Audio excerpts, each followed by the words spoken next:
the losers will get eliminated from the playoff here. Game 3, Evos versus Geek Slate. I think a big factor here is the fact that Taz is on that Fredrin. We know how good this hero is. We saw it being used in the earlier games in the EXP lane, a far cry from its full potential. So now there's a potential that Evos Legends can use that to its maximum possibility, but Beloyski already fast fingers getting just no way. On Come on! No way, Beloy gets that.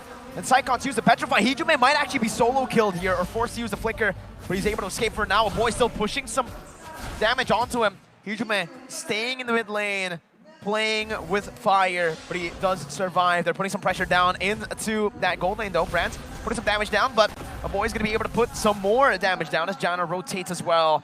This might as well be a 4-man gank that, you know, Evos did to them earlier. Janna with level 4, now jumping with a puncture and the Phantom execution. Brand's taking long. Janna dashing all across the place. One more hit is all he needs, and Brand will fall to the hands of a boy. Janna still surviving. This could be a disaster, but Hijume at least finds a kill back. Brand will lose a whole lot of gold though under that turret. Yeah, definitely one-to-one trade here, especially for a gold laner. You don't want to get killed in the early game, but look, get killed by Toss and Psychons. It's also that joy, right, with the vengeance. So a lot tankier than you would expect, but look, it's taken out. It's not the same kind of potential that you have on the glue. So Evos getting a bit more trades here, and with that pickoff, they're gonna go for the turtle and showing Beloyski in the process though. Dreams gets cut off. No, It's very low. No way! God, no How? way! The calculation of this Flicker. man in the action beat Dreams out. Oh, wow. Electrifying beats. Dreams gets out with the Flicker, but it's a Flicker burn out. Taz finds the Retribution. Gets Janna down as well. Didn't notice Janna was down there, but again, Geek Slate maybe in the early game a bit too aggressive. Wow, that was an interesting play from Beloy. He goes in, even though he has very, very low HP, and I feel like if he actually pulled off that Flicker earlier, alone Dreams, he actually might get Beloyski, but he goes for a saver option instead. But you can see here, Mirko might be using our Mirkos or not. I don't know. You gotta ask the guy. Certainly interesting, Mirko. I wonder what this means. Well, for now, both teams are still doing pretty okay. They have almost equal pressure. Everyone has just been burning through their battle spells though, so keep your eyes out on that as Taz is trying to get some revenge, trying to make sure that he pressures Janna, but he is gonna get bursted down, get poked and shoot away as much as possible. Taz, look at the Retribution here. Boy can actually, bait out. The Appraisers ran now with real world manipulation as they look for the damage. The Wild Charge connects onto Taz, but he's so incredibly tanky. Genero with a minute's rage, not able to connect right now as Taz is still in the midst of it all, getting poked down. The Mirror's Passion takes him down. The Divine Judgment onto Luke, but he does pop the Vengeance in time. And Geek Slate have punished Taz in their own orange buff. Definitely a punish, but I feel like it would be a greater punish if Luke and Chitera goes there a bit earlier. Just very slow uptake there, following it up on the wrong time. I guess they still get the kill, so it's good for them, but could have been much more. Looking at the EXP lane though, you can see that Luke is sacrificing a lot of lane dominance to be all around the map as much as possible. This is a signature style on the glue occasionally, but later on, this means that Psychots has a lot more to say in when and how he wants to approach the fight. And knowing what he can do, right? The IESF performance, that is something that you want to try and avoid, but look at that damage coming in towards Brands. Dreams doesn't have the Divine Judgment. He's just trying to slow Beloy down, but he is going to be able to escape right now as the boy rotates up top as well.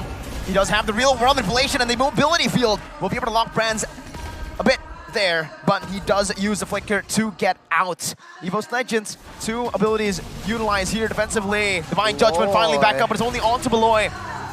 Who gets the kill? Taz is able to find the turtle down below. It's Brands who took the kill. Genera wants to get the turret though. Janna trying to find something here as well, but both teams are being more aggressive, but it seems like Evos Legends are the ones that keep getting the, I don't know, more guaranteed trades. For Geek Slate, if it really works, then they kind of trade equally, but if it doesn't work, then they lose double value. So I think Evos is still the one dictating the pace right here, and it seems like that's the approach they want to take. In the late game, they know that the lore dances, the macro plays are just so good from Geek Slate, they do not want to rely on that at all.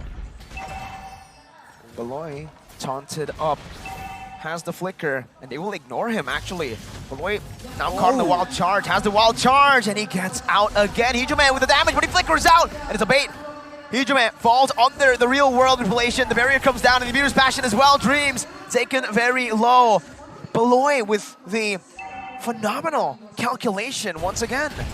But I feel like in this game, Beloy has been... Oh, Hijume! Goodness gracious, Jana Cutie with the punctures. And Chidera in trouble. Oh my god! Fade away by Brands, picking up a kill onto Chidera. That was a beautiful kill though by Jana QT in this playoffs. This is a bloody contest for dominance in the gold lane, man. Both Chidera and Brands cannot be allowed to snowball, and both teams understand that, which is why you see a lot of attention being put there. But you must say that for the most part, Evos Legends are still getting the better of all the situations. On a macro level though, they're still holding their own. A 600 gold lead is definitely not decisive in any way or form. But you can see that when it comes to crowd control, when it comes to the front line being able to zone the aggression of their opponents, Evos Legends have a better chance. But for now, it's before Geek Slate goes for those weird flanks, for the weird maneuvers that will allow them to get some weird pickoff in the late game. But so far we've seen a lot of solid punish from Geek Slate, especially a lot of good real-world manipulation. Just there's no one there just yet to punish all of the members of Evos Legends, but Turtle take. Black Dragon form, 2 real-world manipulations popped in. A boy gonna be able to flicker out, but Jana wins out in the Red Tree battle, this time in the 50-50. Phantom execution to disengage, and Psychos jumps in, finding the Petrify onto a boy who's gonna be taken down. Mid lane, gonna be the target now for the side of Evos Legends. The Divine Judgment bringing Beloy back, and that's the damage from Brands to take him out. Evos built up a stellar 1,000 gold lead, but Geek Slate do not stay silent. They pick up 2 turrets, tier 1. Down below and up top. I think that's good value. Mid lane turret traded for the side turrets. From your perspective, Rashi, like which one is more profitable? When it's both 2 teams versus 1, but it's mid lane turret. Exactly. When both teams are being this proactive, by the way, big snipe, something that Evos needs to keep in mind here for the next fight. When both teams are being this proactive, the mid tower technically isn't that important because everyone groups there anyways to clear the wave. Afterwards, the fact that the side lanes are no longer clear also means that your jungle is a lot more vulnerable to invades. It means that whoever is clearing on the sides must wait and do it reactively because their safe space is further back away. So I think it really benefits Geek Slate, and especially considering their playstyle, this is a big advantage. And Jana, he is just fearless right here. Yeah, very, very aggressive. Like, phantom execution towards a bush. Kind of expecting someone to be there, but turns out there's none. But Beloyski has to be careful because he's been playing very, very aggressively to the point where he gets punished a lot. And right now, it might be another one. Divine Judgment onto Beloy, but he doesn't find the wild charge. He's able to bait all of them into the real world manipulation dose. Right now, Jana is going to be able to dive onto the back line, getting out the puncture as well. The fadeaway doesn't take him down, but Luke is hunting for a solo carry. Beloy gonna fall to the hands of the Dragon Psychots, but now he's all left alone, isolated, and gunned down by Chidera, who's gonna be taunted up and bursted down. He's still able to flicker out, and the prolonged team fight going to the hands of Luke as he jumps back and forth, not utilizing the Vengeance just yet, saving it for the right time. Jana, again, with a puncture and a Thorn Rose, trying to buy some time, but the carry, Brands, picks up a tier 1 down below. See what I'm talking about? It's a solid punish with real world manipulation, but there's just no follow-up, or the flicker is just there for Evos Legends at the right time. And Luke, I feel like he's a bit late to actually follow it up as well, but Geek Slate, right now they're eyeing for the Lord.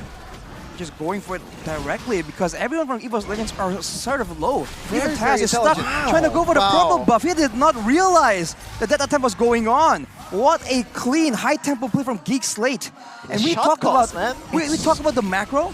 But even now, look at those team fights, right? Members from Geek Slate have been surviving with barely enough HP. Jana has been going in and out on a very small sliver of HP and still living to tell the tale. So Geek Slate is showing the mechanics in this game as well. I mean, again, this is nothing short of exceptional, man. Geek Slate, the way they're able to play the game, they say, we don't care about the gold lead, you can take it, but they are controlling the map. It feels like even though Evos Legends have that gold lead, Geek Slate are in control. Definitely, and we can see the Lord marching down towards the top side. But Jana QD, there's no one in the bottom side to take care of that lane.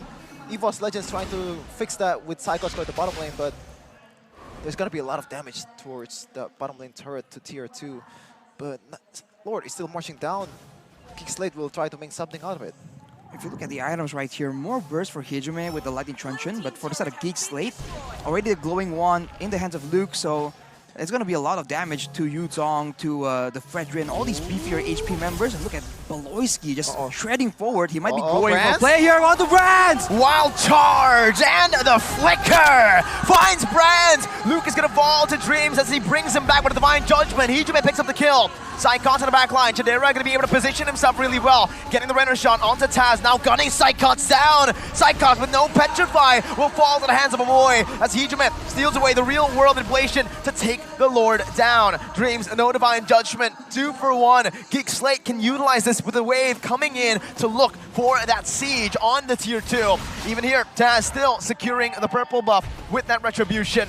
But the tier 2 will certainly fall to the hands of Geek Slate.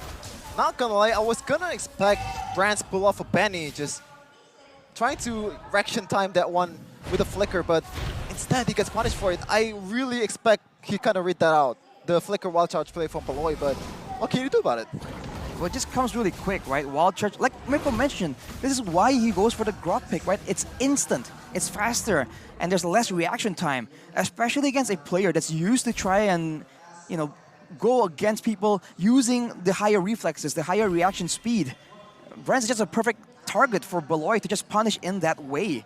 And now with more objectives taken, with how much more outplay potential is in the hands of Geek Slate, they're having a lead and they're waiting for the next opportunity. It's still anyone's game at this point. The gold lead, mind you, is still only at about 1k, so it's a very intense game. But the very map fitting. control, Arashi, the turrets as well, the map pressure that Geek Slate have. Exactly. How are they able to do this, right? The gold lead was in the hands of Evos Legends for, I think, almost the entirety of the game up until this point, right? But it always felt like Geek Slate were in control. What makes them have that control? I think it's the superior planning. They know that, okay, worst case scenario, we lose something, we know what to take. And how fast they were able to just go about it. Like I said, knowing what is your plan A and what is the plan B. Earlier, they lost the fight sort of, but then they get the Lord instantly. No questions asked. Everyone just passed it over there instantly. Oh, now, Beloyski goes for the play. Doesn't land though.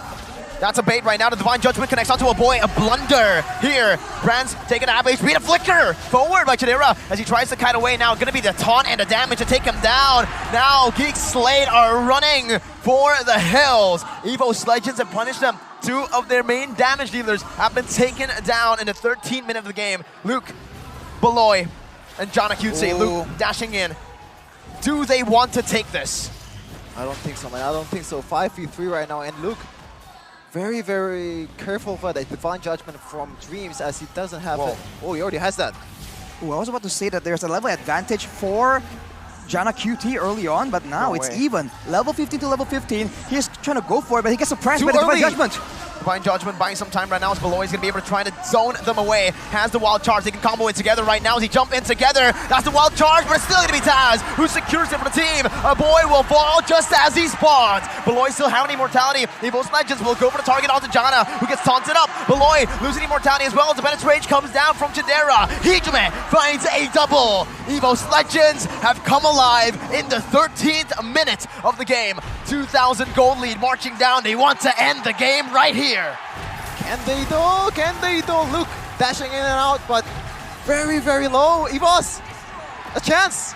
Bennett utilized Chidera, burst it down. Base still alive, and Geek Slate have managed it. Miniwave's not going to crash down onto the mid lane. Evos Legends just dealing with it right now as Geek Slate members come back to life. 14 minutes in, 4,000 gold lead for Evos. That was a good gamble to take though. Like the lower take, Jana Cutie managed to find a way to actually execute that retreat, but losing that 50-50 instead to Toss. But right now, Evos Legends, with the Lord marching down, they're definitely trying to end this. 4 to 5k gold lead right here. But won't be enough for Evos to try and brute force it.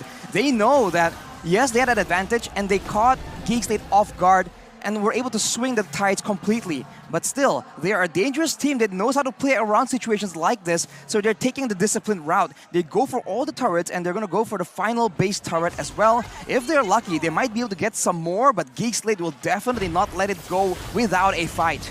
Jana dashing here and there. Psychon's going to be able to zone the 2 damage dealers away from the final base turret, which gets taken down, sieged down by Brands. A beautiful siege from Evos Legends. capitalizing, punishing the mistake from Geek Slate. I dare say that Lord contest with 3 members was a bit too costly, man. I feel like they really could have let it go and then prepare for the siege, because Evos Legends are still very much respectful of that damage. If you look at the items here for Geek Slate, the glowing one and ice queen one combo from a boy means that they can't just ignore it, right? It burns the longer you stay in the area of effect. Along with that, you can see it's a almost a full inventory slot for Kadera on that Beatrix. Yes, he was quote-unquote shut down, but overall, it's still a lot of damage, and now it's back to the status quo, but Beloy gets pulled over. Beloy there with Wild Charge, gonna be able to stun Brands right there as Luke jumps into the back line with a Vengeance as well, but look at the back line for Geek Slate. It's Chadera with Wind of Nature, buying some time, dealing some damage. He praises Rad, dodged away from Taz, gets it down. Meanwhile, Jana QT all alone, trying to buy some time with a puncture, but will in the end fall to Brands. 2-0 to Evos Legends. Game 4, we might see it here. Once yes, Luke and Chitera and the boy trying to find this Chitera with the Reverse Passion. A miss from Dreams, the flicker, but no Divine Judgment. Bennett is the option, is the point right now as they jump into the back. Chidera gonna be zoned away, but look at Luke! He's able to buy so much time right now, but he doesn't stay long enough. The mini waves crashing down. Chidera doing so much damage on the back! He is gonna be able to dish that damage out, but the turret, the targeting, the priority from Evos Legends, forcing a 4th game in the series. You can see the breath of relief from Age. New alive gain. Game 4 is secured. Chitera and crew, very, very confused looking right now. They had it in the bag, man. It was looking so good until that blunder in the mid lane. This is what we've been talking about for Geek Slate. When it's good, it's amazing. When the mistakes happen, it is terrible. Everyone jumped in on board.